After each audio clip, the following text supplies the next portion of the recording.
की सियासत का रुख करते हैं हम, जहां लैंड फॉर जॉब स्कैम में लालू परिवार की मुश्किलें बढ़ रही हैं क्योंकि ईडी एक एक कर लालू परिवार के सदस्यों से पूछताछ कर रही है। जमीन के बदले नौकरी मामले में आज पूर्व रेल मंत्री लालू प्रसाद यादव से ईडी सवाल जवाब कर रही है। ये पूछताछ जो है वो जमीन के बदले नौकरी मामले में हो रही है। सुबह करीब 11 बजे के आसपास लालू प्रसाद यादव ईडी दफ्तर पहुंच गए। 11 बजे का समय लालू प्रसाद यादव को दिया गया था और बीते 1 घंटे से लालू प्रसाद यादव से पूछताछ जारी है।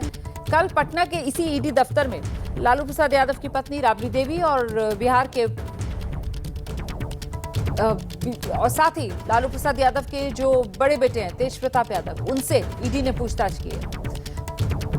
तो राबड़ी देवी उनसे करीब 4 घंटे बताया जा रहा है पूछताछ हुई है। वहीं तेज प्रताप यादव से करीब 4.5 घंटा पूछताछ हुई है और आज लालू प्रसाद यादव से ईडी सवाल जवाब कर रही है। पटना में आज ईडी लालू प्रसाद यादव से सवाल जवाब कर रही है। तो नौकरी के बदले जमीन वाला ये मामला जिसमें ईडी की जांच लंबे वक्त से चल रही है। इसी मामले में राउज एवेन्यू कोर्ट से जमानत पर हैं लालू प्रसाद यादव और उनके परिवार के अन्य सदस्य जो इस मामले में कटघरे में हैं। और अब इस मामले में ईडी के सवालों का जवाब देने के लिए लालू प्रसाद यादव पटना ईडी ऑफिस पहुंचे हुए हैं। वहीं ये पूछताछ हो रही है, इसको लेकर तेजस्वी यादव ने बयान दिया है। चुनाव तक बिहार में यही सब चलेगा, ये कह रहे हैं तेजस्वी यादव। हम कानून का पालन करने वाले लोग हैं, न जाने कितनी बार पहले भी हमें बुलाया गया है, हर बार हम जाते हैं। बीजेपी की ABCDEF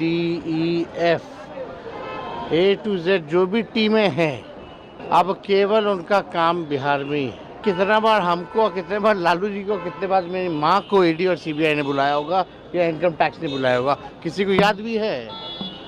तो जब बुलाएगा तो जाएंगे, कानून का पालन करते हैं। जितना ये लोग संवैधानिक संस्थाओं का दुरुपयोग करेंगे या कितना भी हम लोगों को उनके सोच के हिसाब से ये तंग करने का प्रयास करेंगे, उतना ही हम मजबूत होंगे और उतनी ही मजबूती के साथ इस बार बिहार में सरकार बनाएंगे। वहीं आरजेडी ये जो आरोप लगा रही है, इसको लेकर बीजेपी आरजेडी पर हमलावर है। बीजेपी के विधायक हैं हरिभूषण बचौल, वो बड़ा दावा कर रहे हैं। उन्होंने कहा कि ईडी के पास तो सभी सबूत हैं, लालू यादव की गिरफ्तारी तो तय है। सुनिए। आज लालू यादव से पूछताछ होने वाली है। आरजेडी का सीधा कहना है कि आप लोग चुनावी साल में डरे हुए हैं, जांच एजेंसियों का दुरुपयोग कर रहे हैं। आरजेडी के कहने का कोई मतलब नहीं है। लालू जी को जब पहली बार सजा हुई थी केंद्र में, किसकी सरकार थी? देवगौड़ा जी की और गुजराल जी की सरकार थी।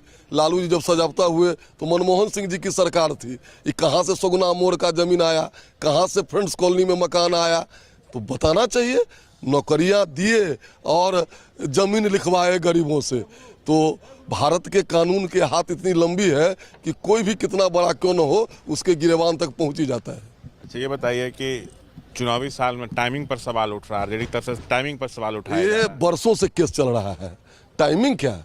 गलती किए हैं तो ये टाइमिंग क्या? इलेक्शन है तो सब दिन आता है 5 साल में। वो स्वतंत्र इकाई है, अपनी कार्रवाई कर रही है। आगे चल के कोई बड़ा एक्शन भी क्या जांच एजेंसियों का हो सकता है? ये तो आपको क्या लग रहा है? जो साक्ष्य है उसमें बचेंगे नहीं, पूरे परिवार। गिरफ्तारी की भी संभावना है? निश्चित। तो देखिए, एक और जहां लैंड फॉर जॉब मामले में ईडी लालू प्रसाद यादव से पूछताछ कर रही है, वहीं दूसरी तरफ आरजेडी बीजेपी पर हमलावर है। आरजेडी के विधायक ऋषि कुमार दावा कर दिया उन्होंने कि जब तक लालू परिवार के यहाँ ईडी सीबीआई की रेड होती है तब तक बिहार में सत्ता बदलती है। लालू जी से पूछताछ होगी, चुनावी साल है, क्या जांच एजेंसियों का दुरुपयोग हो रहा है? देखिए, जो किए हैं, जो आरोप लग रहा है उसके तहत ये सब हो रहा है। पहली बार तो जांच हो नहीं रही, क्वेश्चनिंग हो नहीं रहा ईडी के द्वारा। पहले भी हमने देखा है। और जब ये भी नोटिसेबल है कि जब चुनाव आता है तब तक जो है ये ईडी और सीबीआई का जो नेट है फिर से शिकंजा जो है कसने लगता है। पिछली बार छापेमारी या पूछताछ हुई थी तो सरकार बदल गई थी, तब क्या नीतीश जी को रोकने के लिए? देखिए, हमारे पार्टी के लिए कोई नई बात नहीं है कि ईडी से द्वारा पूछताछ हो रही है, पर ये कहीं ना कहीं उनके गठबंधन के साथियों को भी, एनडीए के साथियों को भी एक सिग्नल है कि देखो चुनावी समय है, इधर उधर जाने की कोशिश करोगे तो ये जो है गाड़ी तुम्हारे घर की तरफ भी मुड़ सकती है।